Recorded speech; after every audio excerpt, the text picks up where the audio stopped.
नमस्कार मित्रांनो, अभ्यासवाणी या चॅनलवर तुमचं स्वागत आहे. अभ्यासवाणी रोज अभ्यास रोज प्रगती. आजच्या या छोट्या पण अतिशय महत्त्वाच्या लेक्चरमध्ये आपण संविधान सभेशी संबंधित काही महत्त्वाचे फॅक्ट्स पाहणार आहोत.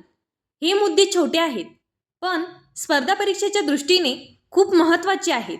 त्यामुळे प्रत्येक मुद्दा लक्षात ठेवण्याचा प्रयत्न करा. सर्वात आधी एक महत्त्वाची गोष्ट पाहूया. संविधान सभेचे चिन्ह कोणते होते? तर संविधान सभेचे चिन्ह होते हत्ती. हा प्रश्न परीक्षेत थेट विचारला जाऊ शकतो. यानंतर संविधान सभेचे सल्लागार कोण होते? याचे उत्तर आहे बी.एन. राव.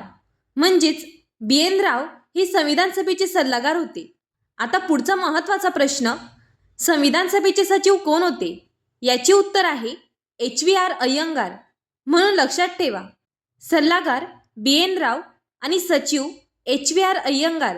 आता संविधान सभेचे अध्यक्ष कोण होते? तर बघा, संविधान सभेचे अध्यक्ष होते डॉक्टर राजेंद्र प्रसाद. आणि त्यानंतर एक महत्त्वाचा प्रश्न येतो, संविधान सभेचे उपाध्यक्ष कोण होते? येथे दोन नावे लक्षात ठेवायची आहेत. एच.सी. मुखर्जी 25 जानेवारी 1947 आणि व्ही.टी. कृष्णमाचारी 16 जुलै 1947. म्हणून या दोन्ही नावांसोबत त्यांच्या तारखा देखील लक्षात ठेवा. आता पुढचा अतिशय महत्त्वाचा मुद्दा, संविधान सभेतील राज्यघटनेचे मुख्य मसुदाकार कोण होते? याचे उत्तर आहे एस.एन. मुखर्जी. तर बघा मित्रांनो, आता प्रश्न येतो, मूळ राज्यघटना कोणी हस्तलिखित केली? याचे उत्तर आहे प्रेमबिहारी नारायण रायजादा. हा मुद्दा विशेष लक्षात ठेवा, कारण परीक्षेत मूळ राज्यघटना कोणी हस्तलिखित केली असा प्रश्न विचारला जाऊ शकतो. आणि मूळ राज्यघटनेच्या हिंदी आवृत्तीचे अक्षरलेखन कोणी केले? याचे उत्तर आहे वसंत कृष्णन वैद्य. आता आणखी दोन महत्त्वाचे मुद्दे पाहूया. उद्दिष्टांचा ठराव कोणी मांडला? याचे उत्तर आहे पंडित जवाहरलाल नेहरू. म्हणून लक्षात ठेवा, उद्दिष्टांचा ठराव जवाहरलाल नेहरू. आणि मूळ प्रास्ताविकेला सजावट कोणी केली? याचे उत्तर आहे बेओहर राम मनोहर सिन्हा. आता येतो सर्वात महत्त्वाचा मुद्दा, मसुदा समितीचे अध्यक्ष कोण होते? याचे उत्तर तुम्हाला नक्कीच माहीत असले पाहिजे, डॉक्टर बाबासाहेब आंबेडकर.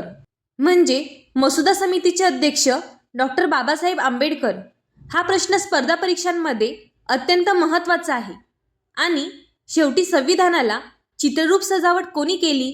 यासाठी दोन नावे लक्षात ठेवा, नंदलाल बोस आणि बेओहर राम मनोहर सिन्हा. चला तर मग आता या संपूर्ण लेक्चरची एकदम झटपट रिव्हिजन करूया. संविधान सभेचे चिन्ह हत्ती, संविधान सभेचे सल्लागार बी.एन. राव, संविधान सभेचे सचिव एच.व्ही.आर. अय्यंगार, अध्यक्ष डॉक्टर राजेंद्र प्रसाद, उपाध्यक्ष एच.सी. मुखर्जी आणि व्ही.टी. कृष्णमाचारी, मुख्य मसुदाकार एस.एन. मुखर्जी, मूळ राज्यघटना हस्तलिखित प्रेमबिहारी नारायण रायजादा, हिंदी आवृत्तीचे अक्षरलेखन वसंत कृष्णन वैद्य, उद्दिष्टांचा ठराव पंडित जवाहरलाल नेहरू, मूळ प्रस्ताविकेची सजावट बेओहर राम मनोहर सिन्हा, मसुदा समितीचे अध्यक्ष डॉक्टर बाबासाहेब आंबेडकर आणि संविधानाची चित्ररूप सजावट नंदलाल बोस व बेओहर राम मनोहर सिन्हा. तर मित्रांनो, हे सर्व मुद्दे एकदा व्यवस्थित वाचा आणि विशेषतः व्यक्ती आणि त्यांची पदं किंवा काम अशी जोडी लक्षात ठेवा, कारण अशाच छोट्या छोट्या फॅक्ट्समधून परीक्षेमध्ये प्रश्न विचारले जातात. आजच्या लेक्चरमध्ये एवढेच. पुढच्या लेक्चरमध्ये आणखी महत्त्वाचे संविधानाशी संबंधित फॅक्ट्स घेऊन भेटूया. धन्यवाद. अभ्यासवाणी रोज अभ्यास रोज प्रगती.